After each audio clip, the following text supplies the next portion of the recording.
Last point, which he views as a mechanism for achieving all the others, is an international League of Nations, a forum in which the nations of the world can settle their disputes without resorting to war. But the Allied leaders had other ideas. Georges Clemenceau of France and Britain's David Lloyd George lust for revenge and are offended by Wilson's self-righteous moralizing. Ignoring Wilson's proposal, the victors carve up their former enemies' territories. In order to see his League of Nations become a reality, Wilson gives in to French and British demands for a war guilt clause, blaming Germany for the war. Reparations, to be paid to the French and British by Germany, are later set at $33 billion. Wilson's moralism gets him into further difficulties in Russia. Opposed to Lenin's new order, the president joins other nations in an economic and naval blockade of the Soviet Union and sends U.S. troops to Russia to help overthrow the Bolsheviks. The troops remain until 1920, souring Soviet-American relations for the next 2 decades. When he returns home in 1919, Wilson meets stiff Senate opposition to the peace treaty. To get it ratified, he takes his case to the people of the United States. But the strain of an extensive speaking tour proves too much for the ailing 62-year-old president.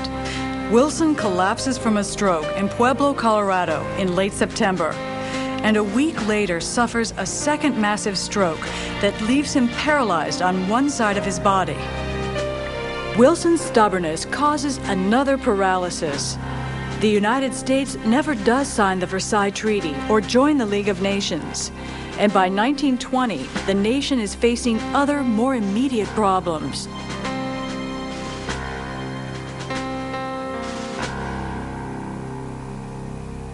African Americans played an important role in World War I.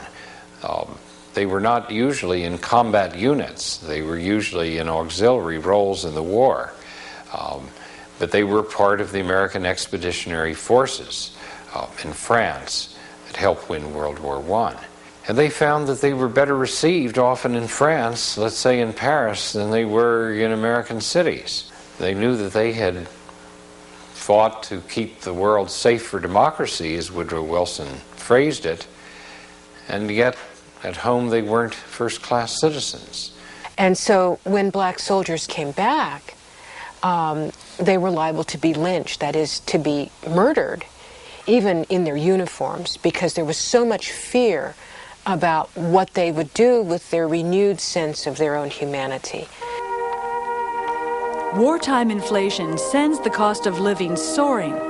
When the booming economy slumps in 1919 as it strains to convert to peacetime production, more than 4 million workers, 1 out of every 5, go on strike, a proportion never since equaled.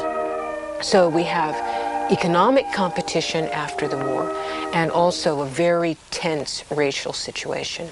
And the two of those together produced what was called the Red Summer of 1919, in which there were something like 20 racial outbreaks, the biggest in Chicago.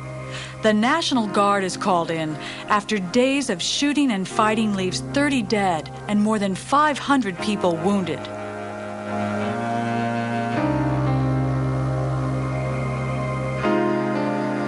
The strikes of 1919 rock the nation. Shipyard workers in Seattle, clothing workers in New York, and soft coal miners in West Virginia all strike for better wages and shorter work weeks. In September, 300,000 steel workers leave their jobs and shut down the industry. The steel companies strike back with a vengeance, beating and shooting strikers. To gain public support, the companies portray the strikes not as labor disputes, but as an attempted revolution inspired by foreign radicals. When the war ends, Americans were unable to turn off their fear of foreigners. And as strikes and labor actions paralyzed the nation in 1919,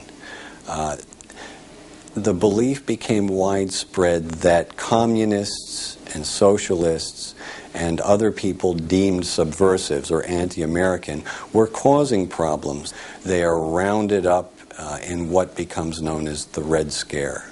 After a bomb explodes outside the home of Attorney General A. Mitchell Palmer, Palmer stages a series of raids. The government made raids on people that they considered radical or subversive or un-American.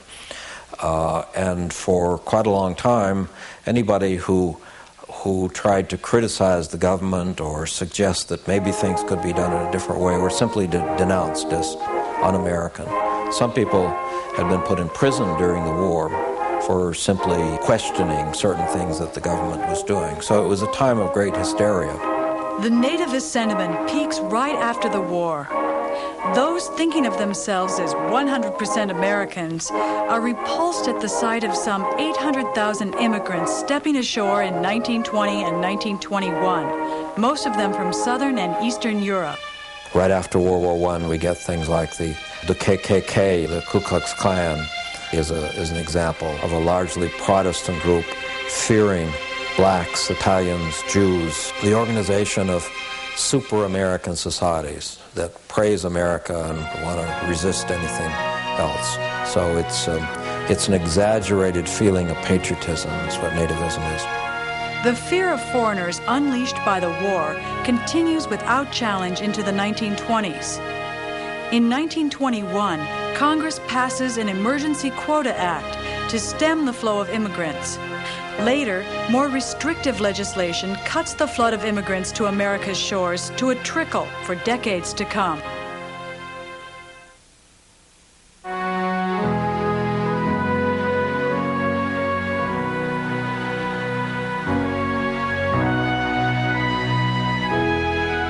In the aftermath, the United States was one of the strongest countries in the Western world, and for the first time became a creditor nation as opposed to a debtor nation. That is to say that more money was owed to Americans than Americans owed to other people.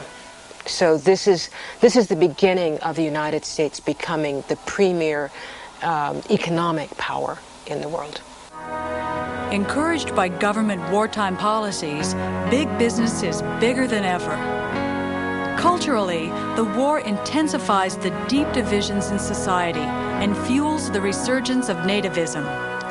It also continues certain progressive-era reforms, adding 2 amendments to the Constitution, giving women the right to vote, and outlawing the manufacture, sale, or distribution of alcoholic beverages. Weary of crusades and war, Americans faced the 1920s hoping for a return to normalcy, but unclear as to what the new post-war world will bring.